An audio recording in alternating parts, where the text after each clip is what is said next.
Hello everyone and welcome to the Ticker.com's news channel on YouTube. On this channel, we review stock markets and discuss financial news, market trends, and economic data from Wall Street to Global Street. So let's jump in. Global stock market indices rebounded from sharp losses of the previous week as investors sought bargains in mega-cap stocks. The gains on Wall Street supported the rebound in world markets as the advances in tech and semiconductor stocks spread to other sectors. Investor sentiment was boosted after consumer price inflation slowed to a 3-year low, but core rate held steady and stayed above the Fed's target rate. Consumer price inflation in August slipped for the 5th month in a row to 2.5%, largely because of the weakness in energy prices. Energy costs declined 4% compared to a rise of 1% previous month, overshadowed by the slight increase in housing inflation to 5.2%. Core inflation, which excludes volatile food and energy prices, steadied at a 3-year low of 3.2%,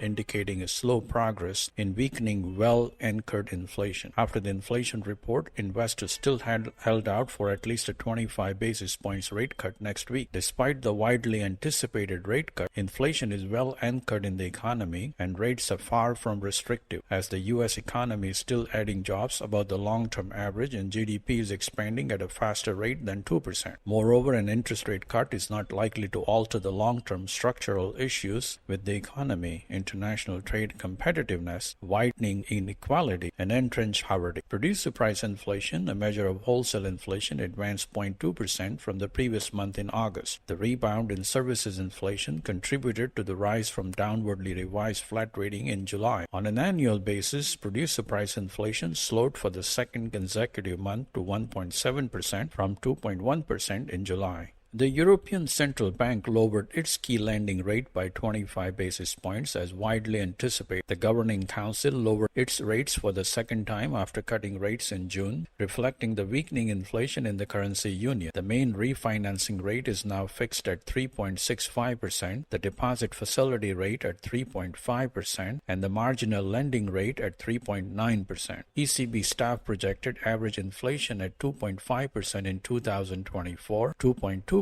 in 2025, and 1.9% in 2026, matching the rates estimated in June. Core inflation estimates for 2024 and 25 have been revised slightly higher, reflecting stronger than expected service inflation. Core inflation is now expected to slow from 2.9% to 2.3% in 2025 and 2% in 2026. ECB staff also revised lower its estimate of GDP growth over the next 3 years, reflecting tight financial conditions and weak consumer demand. GDP growth in 2024 is expected at 0.8% in 2024, but will increase to 1.3% in 2025 and further improve to 1.5% in 2026. Japan's producer price inflation eased to the slowest pace since May, after the 4% decline in petroleum and coal prices overshadowed a 2% increase in food and beverages and 2.5% increase in electrical machinery. Moreover, sentiment among large Japanese companies jumped 4.5% in the third quarter from a 1% decline in the second quarter. The Cabinet Office reported on Thursday. The index turned positive for the first time in 3 quarters despite the Bank of Japan raising rates and signaling possible additional rate hikes in the year.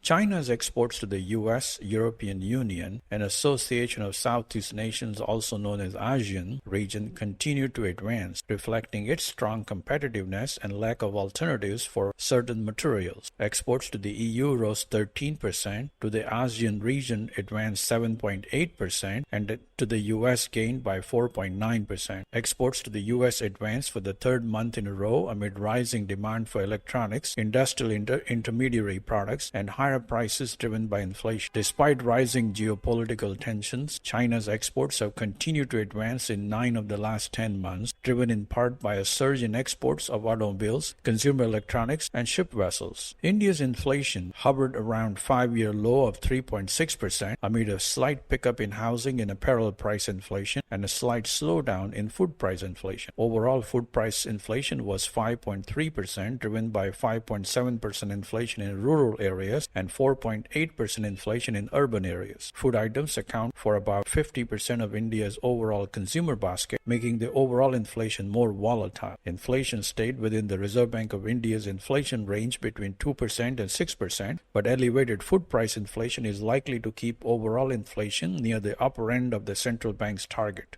In other economic news, the euro area industrial output declined for the 18th month in a row. France's inflation was revised lower in August, and Germany's inflation was confirmed at 1.9%. China's new bank loans rebounded in August from a 15-year low in July, and Japan logged a record current account surplus in July, mainly because of weaker yen and higher interest rates abroad.